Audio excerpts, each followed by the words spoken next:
Hi. Welcome to Manila.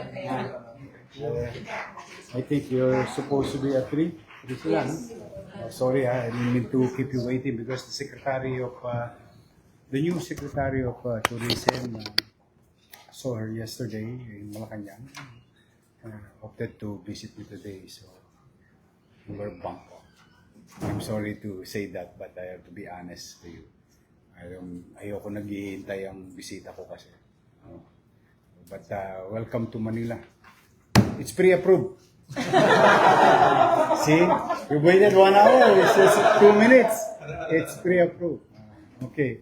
No, we welcome you. We always wanted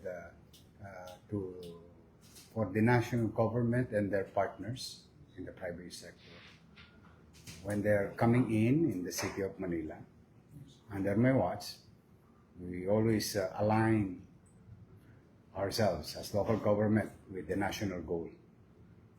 And it happened in the past. As you all know, Skyway, Pinagtahan Interlink was delayed for so many years, but when I became mayor, in less than 1 month, they started doing the ROW and everything with the support of the. And recently, the Japanese-Indonesian group, they're having, I think they are having a problem in the past. For 2 years, it was stalled. Yung antipolo problem ng DOTR.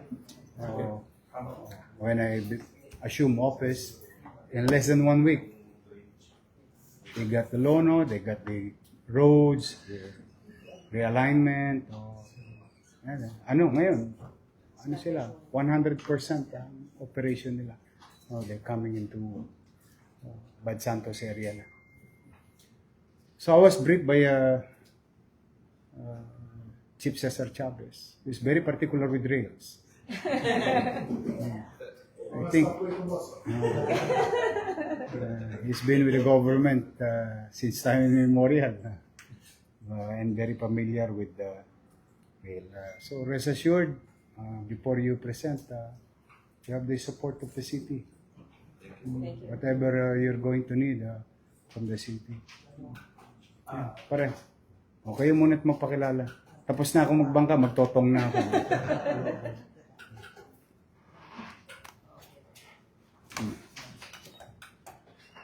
Wala ng battery. Sige, nadidinig ko naman eh.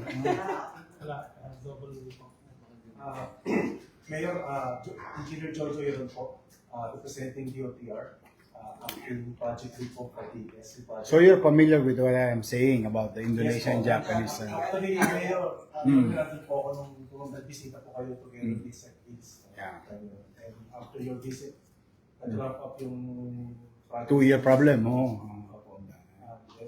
Maraming salamat po dun. Mayor, with me po is the project team po for the S02.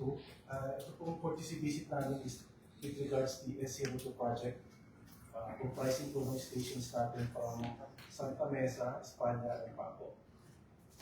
Yung other side po yung Blooming Trail, Yeah. S01 po yun. So ito po yung contractor natin for S02. So alis pareho sila ng problema nung nakaraan.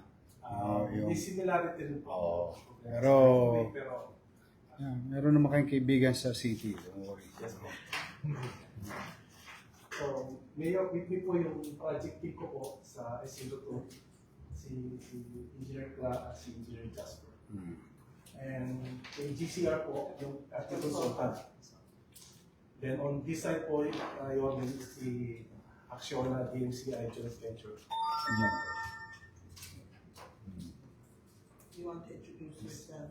Mayor, thank you for raising us and welcoming us in your office. I would like to introduce our team. Our project director is Alberto Lascores, and the Deputy Project Director is Manny Castro. From our headquarters, we have Ms. Becca Civil from DMCI, Mr. Carlos Bailin, and Samantha Bitia Pagdanganan from Acciona. Are you related And to PJ Taluban, sir, also. former governor Pagdamanan? Yes, my husband. Ayun, sa ano namin, mga taga Maynila. Seman. Wala Seman. Oh, this is our city engineer. Sabi sa housing. Sige, meron daw kayo ipipresent? We would like just to show you an 8-minute video of the progress of our package. The people of Manila will be excited for this. All I'm three always stations- excited. Yes, Mayor, all three stations passes through your city. So, ayun po. This is the beginning.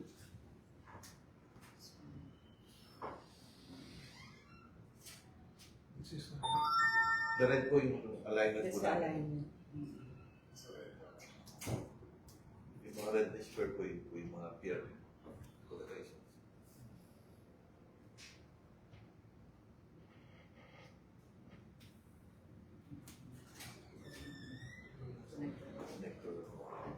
Marami